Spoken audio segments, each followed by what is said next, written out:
هو أنا طبعا متوقع الثورة من زمان وبشرت بيها وكتبت الكلام ده وموثق في الصحف، يعني مش كلام بقوله دلوقتي. ثورة 25 يناير كانت ثورة فعلا فريدة في التاريخ كله، يعني تاريخ الإنسانية حتى مش في تاريخ مصر بس. وأهم سمة كانت أنا شايفها تتفرد بيها البعد الإنساني، إنها ثورة قامت من أجل العدل المفقود في مصر من سنوات طويلة جدا ومن قرون طويلة جدا.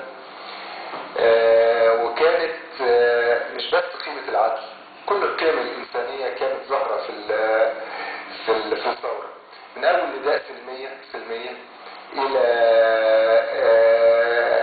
تنظيف أماكن الثورة وميدان التحرير وجامع القمامة، إلى دهن الأرصفة، وكل ده بهر العالم كله. وهو ده طبيعي ان يحصل من مصر، ان الانسان المصري متفرد عن العالم كله. وده ما هوش لا انحياز، دي شهادة واقع، يعني ده الواقع هو اللي اثبت الكلام ده، هو اللي خلانا شفنا الكلام ده. فطبيعي ان الثورة هتستمر والثورة هتقدر توجز مهمتها، لكن هو بيحصل بقى للأسف في الفترة الحالية بعض الضغوط على الثورة من القوى المعادية للثورة، والضغوط دي واخدة أكتر من اتجاه. اتجاه منها اتجاه أمني، الضغط من الناحية الأمنية بأن الأمن يبقى مفقود، الأمن يبقى يتراجع، يرجع ببطء وبالتدريج، ويبقى في حالة فراغ أمني، وتبقى الناس في حالة توتر مستمر. أيضا في ضغوط اقتصادية، مصر في أزمة اقتصادية حاليا، وانا اعتقد ان كل المؤسسات اللي ليها رجال اعمال محبوسين بتحاول تتباطأ في الانتاج، وبتحاول ان هي تضغط اقتصاديا على الثورة علشان يا اما يفرجوا عن الفاسدين مرة اخرى او يحصل انهيار اقتصادي. ايضا بقايا الحزب الوطني والبلطجية اللي كانوا بيستخدموها، لان جمال مبارك كان عامل جيش بلطجية اكتر من تعداده واكتر من تعداد القوات المسلحة، من اسكندريه لغايه اسوان، دول منظمين وبياخدوا اجور ومتوزعين في المحافظات وعارفين مهام مدربين عليها. ايضا دول ابتدوا يلاقوا ان مورد الرزق اللي كانوا بيعتمدوا عليه هنا مش موجود، فبيدافع عن مورد رزقه. ايضا بعض ضباط الشرطه اللي كانوا مرتبطين بالفساد وبيجي لهم مرتبات شهريه دلوقتي ما بتجيش، فاصبح برضه من مصلحته ان الثوره يتم اجهاضها وترجع الامور زي ما كانت.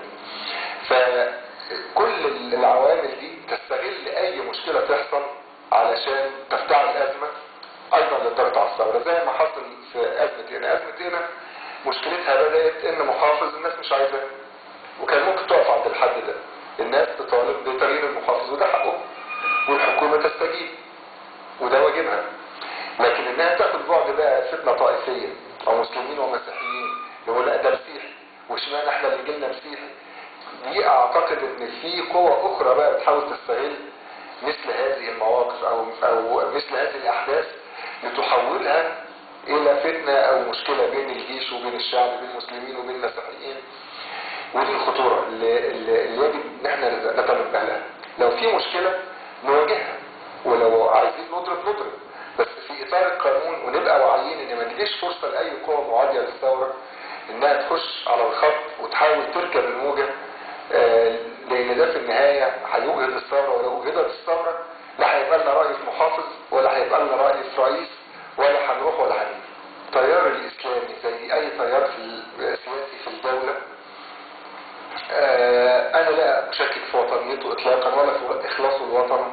هي بتختلف الرؤى، يعني مش معنى ان الرؤية مختلفة عن رؤيتك ان يبقى في لا نقدر نخونه ولا هو يكفرني ولا انا اخونه. ولابد ان كل واحد يبقى مستعد للديمقراطية. الديمقراطية لازم اعترف بالاخر ولازم اقبله، ولازم اعتمد الحوار اسلوب لحل الخلافات، وبعدين نحتكم لرأي الاغلبية والاقلية تلتزم برأي الاغلبية زي ما عملنا في الاستفتاء كده. الاقلية تلتزم برأي الاغلبية، ويعني هي دي القواعد اللي لازم تحكمنا. فالتيار الاسلامي تيار موجود بفصائله المختلفة، هو تيار وطني له رؤية في مستقبل مصر من وجهة نظره، من حق الناس تختلف معاه، من حق الناس تتفق معاه، وفي النهاية الفيصل صندوق الانتخابات. انا ما حدش رشحني، انما اللي هيأيدني ولازم في ناس هتأيدني، فانا يشرفني ان يأيدني الاخوان والاقباط والسلفيين واليساريين والناصريين والليبراليين. اللي يأيدني فيهم انا مرحب بتأييده، لانه هيبقى لقى مساحة اتفاق بيني وبينه. فالاستفتاء اللي فات ما هوش دليل على حاجة. الحاجة الوحيدة اللي نقدر نستفيدها من الاستفتاء اللي فات ان 18 مليون نزلوا شاركوا، ودي عمرها ما حصلت، وده مكسب. حتى لو الناس نزلت ويعني اخطأت المرة اللي بعدها مش هتخطئ، هتصيب. المهم الناس نزلت، المهم ان الكسيح قام وقف على رجليه. وقع مرة هيمشي بعد كده، احسن ما يفضل قاعد كسيح وما يتحركش. تخيل الفردي يهدر اصوات الناس اللي ادت لواحد ما نجحش، ودول بيبقى عدد اصوات كبير، فبتهدري كل اراده كل الناس دي.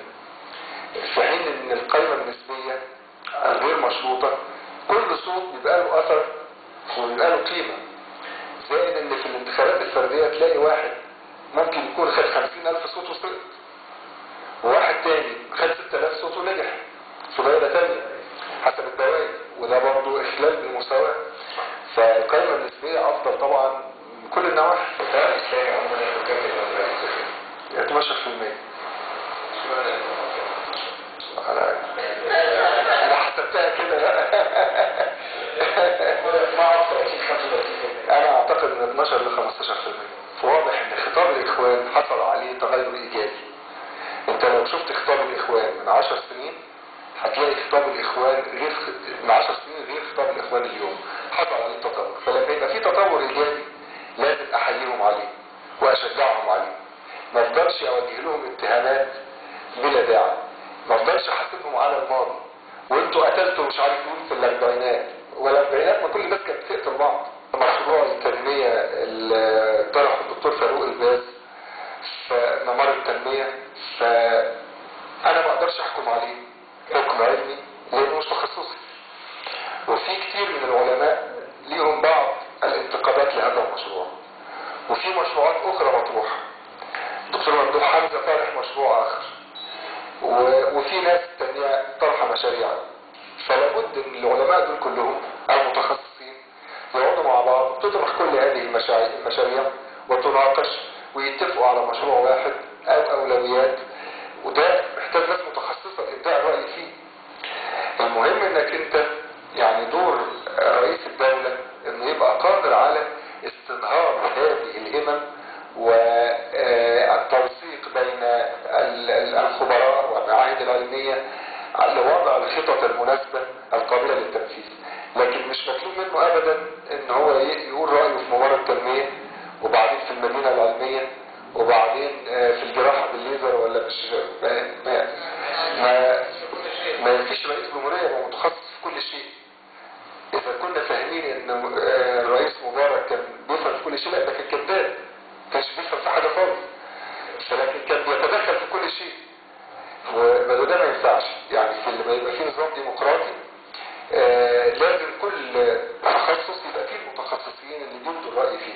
بالنسبة لكيفية اختيار المعاونين، وشوف أفضل وسيلة للاختيار هي الانتخاب والرقابة الشعبية والمشاركة الشعبية. لما تبدأ باستمرار في أي مكان إنك أنت تجمع القاعدة العريضة وهي اللي تختار، هتختار الأفضل. لو أنت اديت لنفسك الحق إنك أنت تختار، جايز تختار اللي تثق فيه أكتر، ما تختارش الأفضل. لأن معيار الاختيار لما يكون شخص، ودي اللي علينا منها السنين اللي فاتت في ظل النظام الديكتاتوري، كان المعيار الثقة وليس الكفاءة. لأن هو ما يقدرش يعرف الأكفأ في كل مكان، لكن اللي يعرف الأكفأ مين؟ الناس اللي بتشتغل في نفس التخصص.